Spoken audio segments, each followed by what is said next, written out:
अस्सलाम वालेकुम friends, welcome to my YouTube channel the gardening hub. उम्मीद करता हूँ आप सब खैरियत से होंगे और अच्छे से गार्डनिंग भी कर रहे होंगे।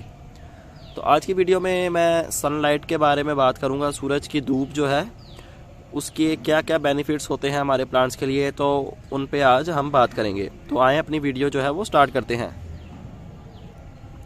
जी तो दोस्तों, जैसा कि आप सभी को पता है, हमने किताबों में भी पढ़ा है, छोटे होते भी हम ये पढ़ते आ रहे हैं कि प्लांट्स की जो बेसिक रिक्वायरमेंट है वो 3 चीज़ें हैं: सॉइल, वाटर एंड सनलाइट। ये 3 चीज़ें होंगी तभी प्लांट की ग्रोथ जो है वो अच्छे से चलती रहेगी, नहीं तो इन तीनों के बगैर प्लांट जो है वो हमारा सर्वाइव नहीं कर सकता।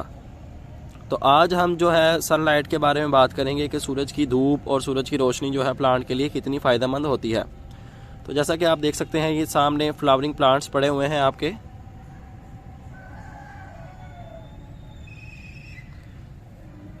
सूरज की धूप जो है वो प्लांट के लिए बहुत ही फ़ायदेमंद है, खा वो इंडोर प्लांट हो चाहे वो आउटडोर प्लांट हो। उसको कुछ ना कुछ परसेंट जो है वो सूरज की धूप और सूरज की रोशनी जो है वो चाहिए ही होती है हर प्लांट को ग्रोथ के लिए। कुछ प्लांट जो है बिल्कुल 0.001% जो बिल्कुल ही इंडोर हम प्लेस कर सकते हैं। सूरज की धूप जो है प्लांट्स के लिए बहुत फ़ायदेमंद होती है, चाहे वो छोटे प्लांट्स हों, चाहे वो बड़े प्लांट्स हों, चाहे वो दरख्त हों। कोई फ्लावरिंग वाला प्लांट है तो उसके लिए भी सूरज की धूप जो है वो उसको मिलेगी, सूरज की रोशनी उस पर आएगी तभी उसकी फ्लावरिंग होगी, अदरवाइज़ उस पर फ्लावरिंग भी नहीं होगी। खाली पत्तों की ग्रोथ जो है वो भी आहिस्ता आहिस्ता से होती रहेगी। तो आप देख सकते हैं जैसे कि अब सूरज की धूप इन प्लांट्स पे पड़ेगी तभी इनकी फ्लावरिंग जो है वो अच्छे से होगी।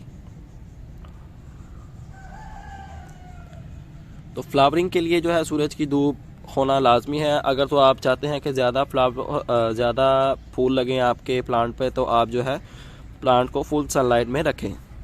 ये तो हो गई फ्लावरिंग वाले प्लांट्स की बात। अब चलते हैं कुछ और प्लांट्स के पास। अब कुछ बात कर लेते हैं सब्जियों वाले प्लांट्स के बारे में। ये आप देख सकते हैं बैंगन का प्लांट हमारे पास लगा हुआ है एक पॉट में। तो इसके ऊपर भी फुल डे के लिए सनलाइट जो है, सूरज की धूप इस पे आती है तभी इसके ऊपर जो है वो फ्रूटिंग भी होती है अच्छे से। हमने इसका फ्रूट हार्वेस्ट कर लिया था, एक फ्रूट जो है वो लगा रहने दिया ताकि ये जो है पक जाए और हम इसके सीड्स जो हैं वो स्टोर कर लें और नेक्स्ट सीडलिंग के लिए इसी के सीड जो हैं वो इस्तेमाल करेंगे हम। तो वो आज का टॉपिक हमारा वो नहीं है। आज का टॉपिक हमारा सनलाइट का है। तो सनलाइट मैं आपको बताना चाह रहा हूँ कि अगर तो सूरज की धूप आपके प्लांट पे पड़ेगी, फ्रूटिंग वाला जो प्लांट है, तभी उसके ऊपर फ्लावरिंग होगी और उसके अंदर से फ्रूट्स भी बनेगा। नहीं तो अगर शेडी एरिया में आपका प्लांट पड़ा हुआ है तो हो सकता है, बहुत ही रेयर चांसेस है कि उसके ऊपर फ्लावरिंग भी ना हो। अगर तो उसके ऊपर फ्लावरिंग हो रही है तो उसके अंदर से फ्रूट बिल्कुल नहीं बनेगा। तो आप जो है अपने प्लांट्स को कोशिश किया करें कि सूरज की धूप में रखें।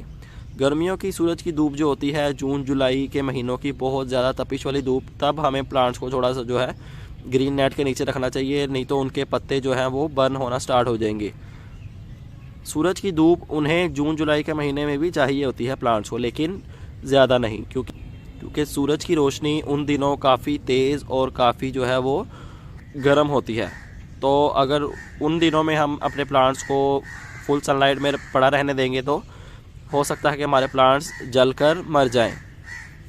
ये कुछ लहसुन के प्लांट्स हमने लगाए हुए थे, तो ये भी जो है फुल सनलाइट में पड़े हुए हैं तभी इनकी ग्रोथ जो है वो आप देख सकते हैं अच्छे से चल रही है। ये पीछे अमरूद की सीडलिंग पड़ी है, अमरूद के पनीरी पड़ी हुई है, तो ये भी देख सकते हैं आप कितनी अच्छे से ग्रोथ कर रही है, क्योंकि इनके ग्रोथ करने का मेन रीज़न ही यही है कि ये फुल सनलाइट में पड़े हुए हैं। ये कुछ छोटे टमाटो के प्लांट्स पड़े हुए हैं, ये भी फुल सनलाइट में पड़े हुए हैं तभी इनकी ग्रोथ जो है वो अच्छे से चल रही है। तो मैं आपको बताना ये चाह रहा हूँ कि सूरज की धूप जो है हमारे प्लांट्स के लिए बहुत ज़्यादा फ़ायदेमंद है। आप भी अपने प्लांट्स को जो है सर्दी में ख़ासकर सूरज की धूप में रखा करें ताकि आपके प्लांट्स की ग्रोथ अच्छे से चलती रहे। और गर्मी के दिनों में आप जो है उन्हें शेडी एरिया में रख सकते हैं। शेडी एरिया मीन्स कि आपने रखना सूरज की धूप में ही है, लेकिन धूप उन पे कुछ टाइम के लिए है, ज़्यादा देर उन पे धूप ना आए, नहीं तो उनके पत्ते जो है बर्न होना स्टार्ट हो जाएंगे और एक स्टेज ऐसी आएगी कि हमारा प्लांट जो है बिल्कुल ही डेड हो जाएगा। तो उम्मीद करता हूँ आपको वीडियो पसंद आई होगी। ऐसी ही अच्छी इन्फॉर्मेटिव बड़ी वीडियोस देखने के लिए हमारा चैनल सब्सक्राइब कर लें और बेल आइकन भी प्रेस कर दें। आपसे मुलाकात होगी इंशाल्लाह नेक्स्ट वीडियो में किसी नए टॉपिक के साथ। अपना ख्याल रखिएगा, तब तक के लिए अल्लाह हाफिज़।